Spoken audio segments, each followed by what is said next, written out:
Chalakudy bank കവർച്ചയിൽ പ്രതിയെ കുടുക്കിയത് അമിത ആത്മവിശ്വാസം. തന്റെ കൊട്ടാര വീട്ടിൽ ആരും എത്തില്ല എന്നറിഞ്ഞ പ്രതി വളരെ കൂളായാണ് കവർച്ചയ്ക്ക് ശേഷം പ്രതികരിച്ചത്. ബാങ്ക് മാനേജർ മണ്ടനാണെന്നും കത്തി കാട്ടിയ ഉടൻ തന്നെ ഭയപ്പെട്ടെന്നും പ്രതി പറയുന്നു. ആരും റിജോ ആന്റണിയാണ് മോഷ്ടാവ് എന്ന നിലയിലേക്ക് ആദ്യം സംശയിക്കില്ലെന്നാണ് എല്ലാവരും കരുതിയത്.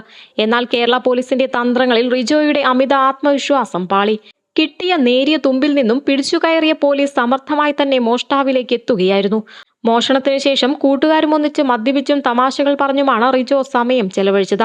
കവർച്ചയെക്കുറിച്ച് അയൽക്കാർ ചർച്ച ചെയ്യുമ്പോൾ അതിലും റിജോ സജീവമായി പങ്കെടുത്തു. ഇന്നലെ ഇയാളുടെ വീട്ടിൽ നടത്തിയ കുടുംബയോഗത്തിലും പ്രതി ഇതേക്കുറിച്ച് ചർച്ച നടത്തി. അവൻ ഏതെങ്കിലും കാട്ടിൽ ഒളിച്ചിരിപ്പുണ്ടാകുമെന്നായിരുന്നു ചിരിച്ചുകൊണ്ടുള്ള പ്രതികരണം. മോഷണത്തെക്കുറിച്ചുള്ള അന്വേഷണ വാർത്തകൾ അറിയാൻ വീട്ടിലിരുന്ന് മൊബൈൽ ഫോണിൽ വാർത്തകൾ കണ്ട് റിജോ. ചെറിയ തെളിവുകൾ പോലും ശേഷിപ്പിക്കാതെ നടത്തിയ കവർച്ചയിൽ താൻ ഒരിക്കലും പിടിക്കപ്പെടില്ലെന്നത്രയ്ക്ക് ആത്മവിശ്വാസം ഉണ്ടായിരുന്നു. മങ്കി ക്യാപ്പും അതിനു മുകളിൽ വെച്ച ഹെൽമറ്റും തന്റെ മുഖം കൃത്യമായി മറയ്ക്കുമെന്ന് കരുതി. ഇടയ്ക്ക് വഴിയിൽ വസ്ത്രങ്ങൾ മാറുമ്പോൾ പോലും ഹെൽമറ്റ് മാറ്റിയില്ല. ബാങ്കിൽ നിന്ന് 1.5 കിലോമീറ്റർ മാത്രം അകലെയുള്ള വീട്ടിലേക്ക് ഉൾ റോഡുകളിലൂടെ മാറി മാറിയാണ് സഞ്ചരിച്ചത്. ഗ്ലൗസ് ധരിച്ചിരുന്നതിനാൽ വിരലടയാളം ലഭിക്കില്ലെന്നും വിശ്വസിച്ചു. യാത്രയ്ക്ക് മുൻപ് നീക്കം ചെയ്ത സ്കൂട്ടറിന്റെ കണ്ണാടി ഇടയ്ക്ക് തിരികെ പിടിപ്പിച്ചും ആശയക്കുഴപ്പമുണ്ടാക്കാൻ നോക്കി. തുമ്പുകളൊന്നും അവശേഷിപ്പിക്കാതെ നടത്തിയ കവർച്ച എന്ന ആത്മവിശ്വാസത്തോടെ കഴിഞ്ഞ പ്രതിക്ക് തിരിച്ചടിയായത് മാറ്റാതിരുന്ന ഷൂ ആണ്.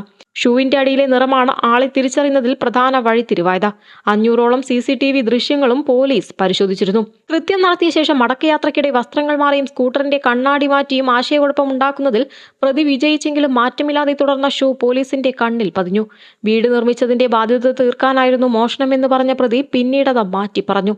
നന്നായി മദ്യപിക്കുന്നയാളാണെന്നും പോലീസ് പറയുന്നു. മോഷണം നടത്തി മടങ്ങുന്നതിനിടെ മോഷ്ടിച്ച പണത്തിൽ നിന്ന് കുറച്ചെടുത്ത് 1 ലിറ്റർ മദ്യം വാങ്ങിയാണ് വീട്ടിലെത്തിയത്. മോഷ്ടിച്ച പണത്തിൽ നിന്ന് 2.9 ലക്ഷം രൂപയുടെ കടം വീട്ടിയതായി പ്രതി പോലീസിനോട് പറഞ്ഞു.